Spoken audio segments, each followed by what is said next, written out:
Okay, there's going to be a classic Smackdown review. I almost forgot about doing this, but I think it's an important show. I mean, this is the first ever Iron Man match on free network television between Kurt Angle and Brock Lesnar. You know, easily, one of the best feuds and one of my favorite trilogies in WWE history. But, the timing of this, I'm not a huge fan of a lot of things that have to do with this match. I prefer it to be on pay-per-view, whether it be a Vengeance, No Mercy. I would have even been cool with this opening up SummerSlam. I think that probably would have been my preference looking back on it, and just have a very selective, SummerSlam card. And you could still do the Elimination Chamber in the main event. I think that would have been my preference. But I don't know, man. Something was weird about this. Just, I think Angle's sister dying kind of left a dark cloud over this match. They're about to run in Madison Square Garden that weekend. So I say to myself, why don't you just do it at MSG and, have this be on pay-per-view somehow, some way? I don't know. I just feel like 60-minute Iron Man match, you want to see the whole thing in its entirety. And, I just don't like, certain things not being shown on TV, a lot of the most important stuff, didn't even make air here, especially, Brock Lesnar, hitting the perfect plex off the top rope to, go ahead 5-2, for example. But hey, man, either way you look at it, it's still one of the best SmackDowns of all time. Is it the very best SmackDown of all time? Just because they have the Iron Man match, I would say no. There are SmackDowns that had two, amazing matches on one show that I would put over this. But yeah, it's still a must-see show. It's still, one of the best main events of 2003. And, even though I think it's the weakest of the trilogy, it's still pretty damn amazing when you think about it. It's a very fast-paced 60-minute Iron Man match, no doubt about it. So let's get right down to it. This is actually from Raleigh, North Carolina, believe it or not. So, yeah, I mean, I'm not crazy about the timing of it and the location of it. It actually was taped on September 16th, didn't air until September 18th, 2003.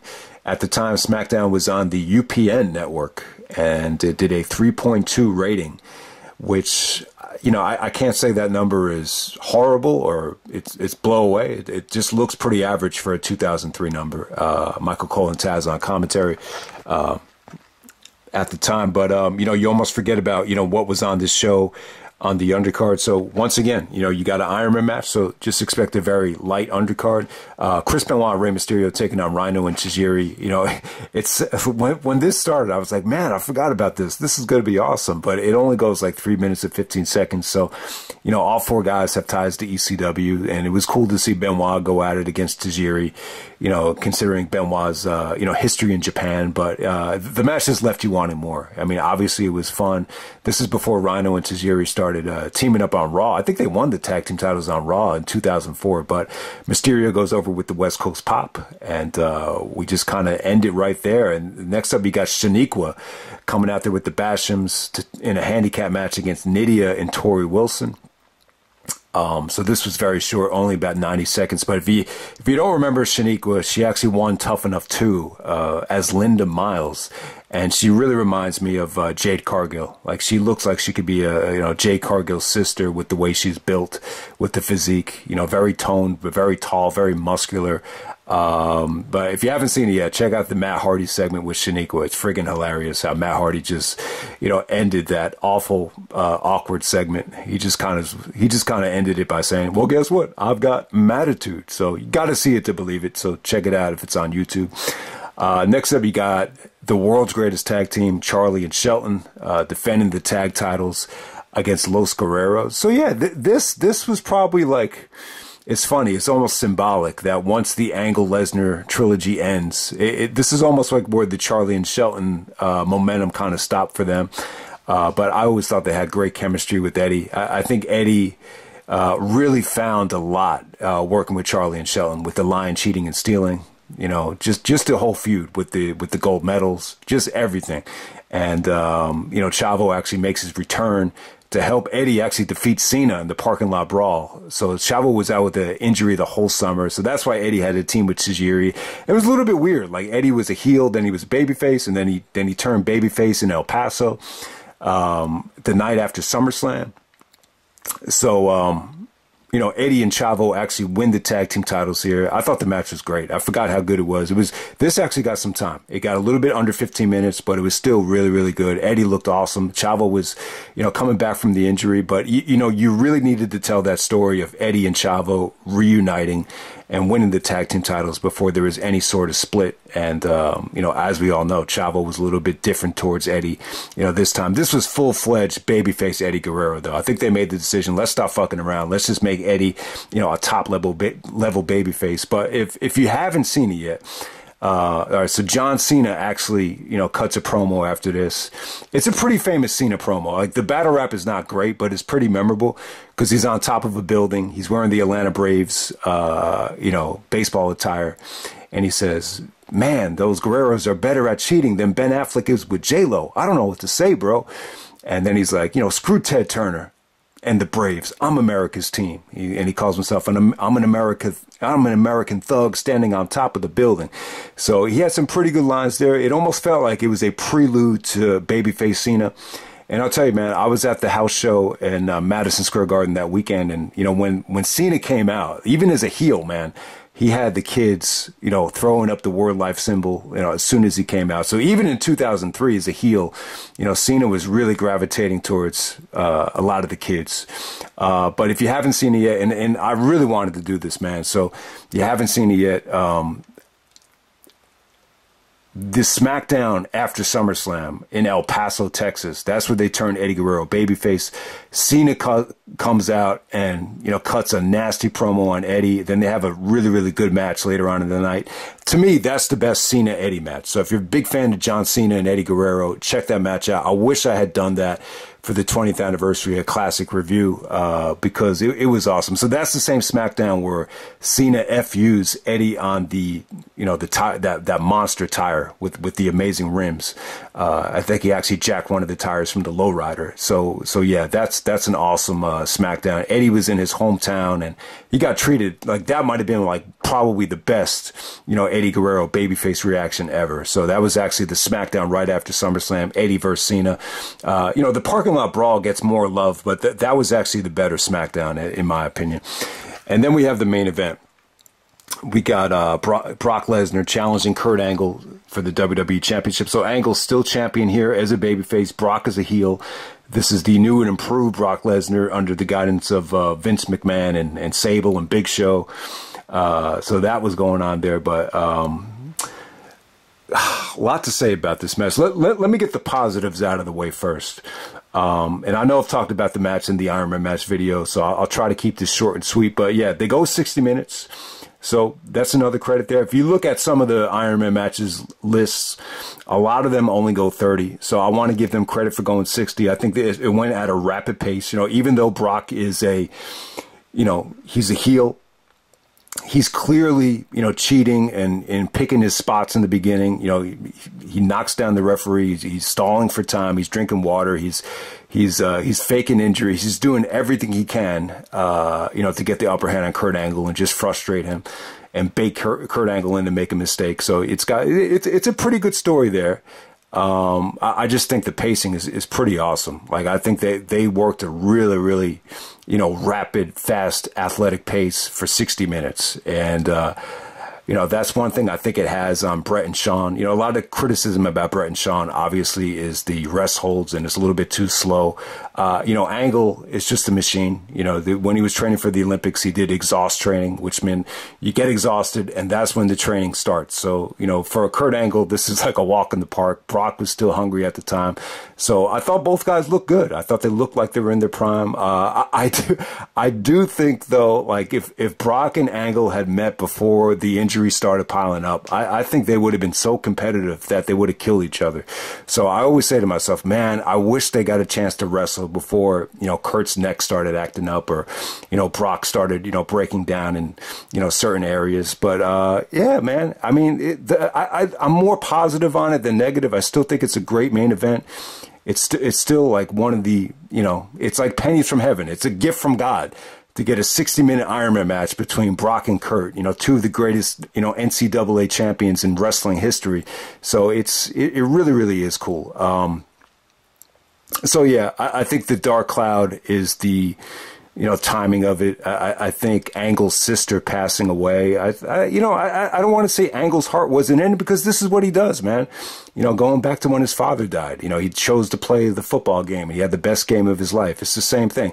The easy thing to do is just to not, play. It's like, somebody died. Like, I just don't have it in me to play. So everybody takes it differently. With someone like Kurt Angle, the fire burns inside of him. He's got that competitive drive. He's got a Michael Jordan like competitive drive, in my opinion. So he does what he does, and he went out there and, he looked better than ever. So I have no issue with the effort here from anybody. I think, at the time, some of the complaining was that, and I would agree with this, like, I wish it would have felt a little bit more competitive. I think I would have preferred the dynamic to be a little bit more different, because this is my least favorite out of the three, and I'm trying to explain exactly why. I just wish there would have been more, amateur style wrestling. You got two great amateur wrestlers out there, and you just didn't get, some of those sequences that you got with Angle and Benoit at WrestleMania 17. I would have preferred them to go more in that route, at least for like a large portion of this match. I just think a lot of it was just kind of, concentrated on, Brock being strategic. I think Angle, goes for a little bit too many ankle locks because of the injured, knee to Lesnar. So you definitely understand that with Brock, constantly selling the knees, selling the ankles. So you need to have an overabundance of ankle locks, which, I think as the match progressed, it just got a little bit played out. I just would have preferred a little bit more variety in the moveset. But yeah, I mean, I think the other problem is, I think when you got two guys as talented as this, I just think 9 falls in an hour is a little bit too much. I prefer the, Brett and Sean route, where, both guys are so good that you can't put them down for 60 minutes.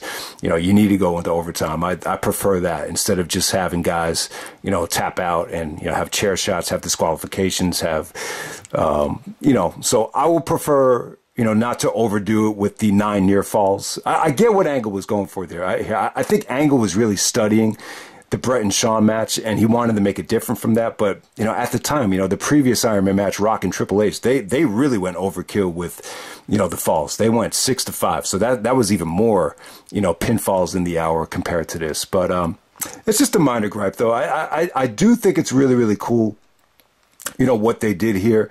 They actually had moves that they would do. Even the angle slam wasn't putting Brock down automatically. So Angle won with an angle slam.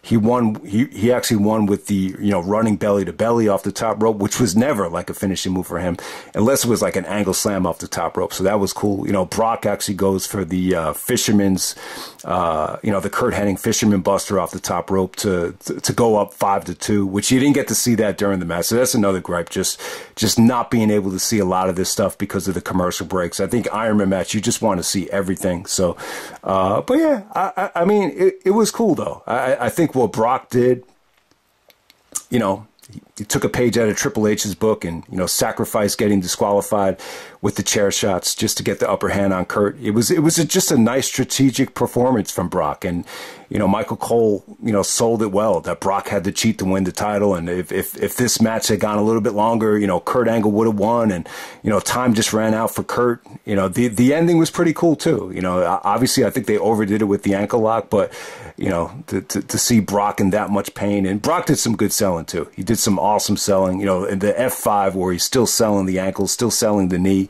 the spot where, Angle actually,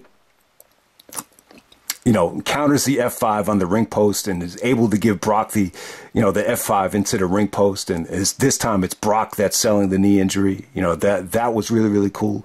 But hey, man, they busted their ass. This is a match that, they actually were doing at house shows, leading up to this thing. So it would have been really cool to see this at Madison Square Garden at the house show. Because it's funny, when Kurt actually goes for the moonsault, he actually says, "All right, baby, one more time." So I guess the moonsault kind of hurt at the time. So he was like relieved that this is the last time I'm doing it. And he was going to take that weekend off because his sister passed away. So that's why Kurt wasn't at the house show. But yeah, Kurt actually misses the moonsault there. So yeah, that definitely stands out about the match. But Yeah, man, it was pretty damn good. I mean, they busted their ass. I mean, there was a ton of German suplexes, a ton of belly to bellies, so lots of good selling from Brock. So I mean, the match is pretty damn good. I mean, I would have loved to have seen this feel a little bit more competitive. You know, not so much a heel driven performance from Brock. The heel babyface dynamic was just very prevalent here. I just would have preferred this to be this is an example of a matchup that I just would have loved for it to be babyface versus babyface. Like if this happened at Vengeance when both guys were still babyfaces, like that would have been my preference. But the ending is pretty cool though. The intrigue of Brock, tap, whether he's going to tap or not tap as the clock is running out. Very well done. And, Brock is celebrating with the title as his knee is just decimated. His ankle and knee is just really, really decimated. So it was cool. But, like if you're a Kurt Angle fan, though, there's a lot of things that would drive you crazy, especially that dude in the front row with the Brock Lesnar t-shirt and the glasses, booing Kurt Angle every second he got. Like, if you're a Kurt Angle fan, that'll frustrate the shit out of you. And just the way Kurt Angle lost this match, it was just kind of a sign that he's going to be a transitional champion. And, to be honest, man, after Kurt lost the belt here, like, it was tough to really get behind him as a babyface. Like, you just saw a lot of guys like Cena and Eddie. You wanted to see some younger, fresh talent get a shot here. And I just think the days of Kurt being a babyface and chasing for the title, it's just something that kind of, became passe, I think, at the time. But hey, man, you could argue that it was Brock's time. He was really finding his rhythm as this monster heel. Instead of Paul Heyman, it was Vince that was really guiding him at the time. And yeah, I think it would have been cool. But I think in retrospect, the challenge is, like, how could we keep Brock and Kurt on the roster without them breaking down? Because if you look at the first SmackDown pay-per-view after WrestleMania, they're not there. Kurt is injured. He's the GM. Brock is, trying to make the Minnesota Vikings and, try to go play football. So the challenge is, Brock becomes a 3-time WWE champion at 26 years old, which is a recipe for disaster. To be a 3-time champion at only 26, it's amazing. But at the same time, it's like when Brock loses that belt, like, what else does he have to do? It's like, that's the challenge. Like, the challenge is how can you keep Brock motivated? How can you keep Kurt Angle healthy? And how can we still push Eddie and Cena on SmackDown? You always say to yourself, what if? Like, what could have been had these guys, stayed on the roster and continued the greatness? But, we'll never know. But, yeah, so that's pretty much it. That's the trilogy. That's the Iron Man match. Still a great match. Still an awesome main event. Definitely one of the best Iron Man matches. One of the best matches of 2003. The ending to the trilogy. Brock Lesnar, the 3-time champion. And I'll end it right there. All right.